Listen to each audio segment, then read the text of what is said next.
I think a lot of folks assume that religion is for religious people, that religion is a private matter, and that religions are inflexible. The fact is, though, that religion is just an area of study, and its phenomena affects us all, whether or not we're religious. Religions are made up of people.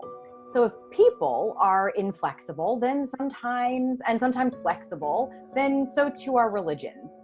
So I've got three images on this slide. The first in the center is the Pope at the Vatican on Easter Sunday. It's a completely empty scene in St. Peter's Square. And when the Pope stood there and gave his blessings for Easter Sunday, one of the things that he said was that he's not just blessing the square and the non-existent people there, but rather the whole world. In the top right is an image of a Passover Seder just a few weeks ago, a Jewish holiday that's also in the spring. And for many religious Jews, using technology is a big question mark in a religious ceremony. And yet for Seder, since you're supposed to gather with friends and leave your door open and welcome strangers, this idea of a home Zoom Seder, or a Zeder, as the internet was calling them, became really popular.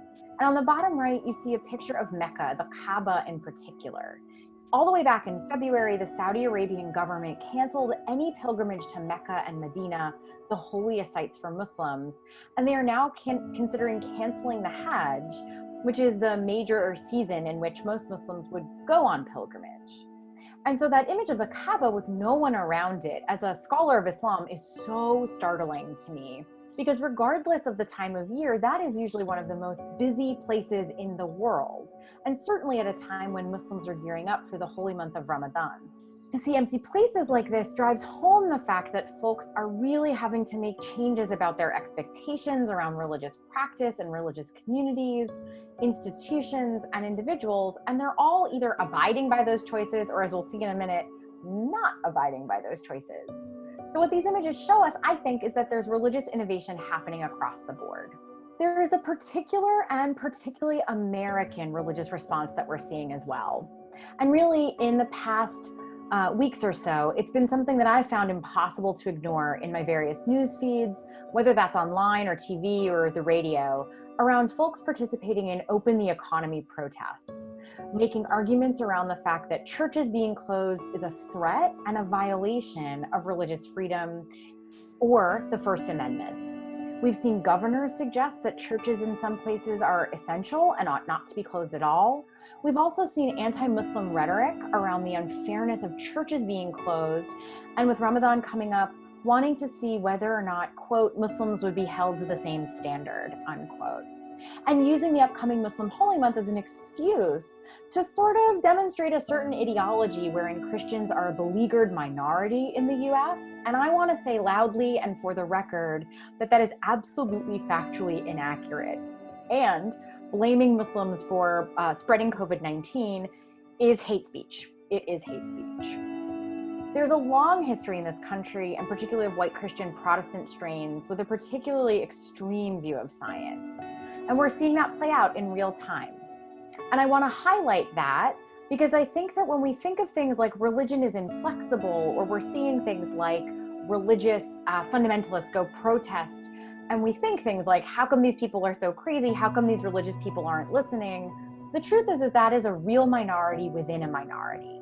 And there's a racial politic, a Christian supremacy politic, and an American politic happening all at once here.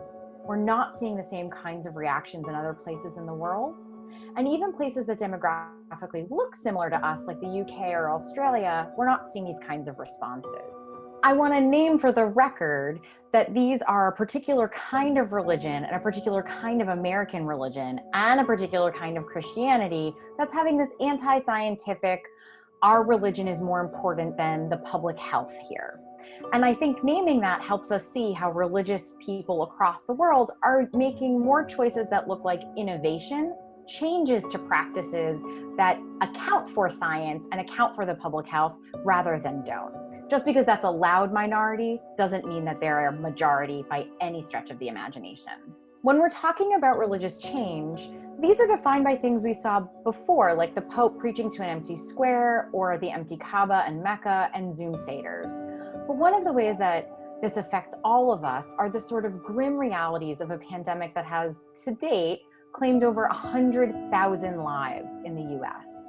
We have cemeteries, burial rituals, crematoriums, death certificates, all of these things that in the US are inextricable from religious institutions. How we mourn the victims of this pandemic has a lot of religious resonance for people. What kinds of processes of grief and grieving are available when you can't hug your sister or your mother or your child? And I'm not trying to end on a really dire note, but I do want us to think about where religion might pop up for us in our individual lives, even if we ourselves are not already thinking about how to manage an iftar during Ramadan while we're in social isolation.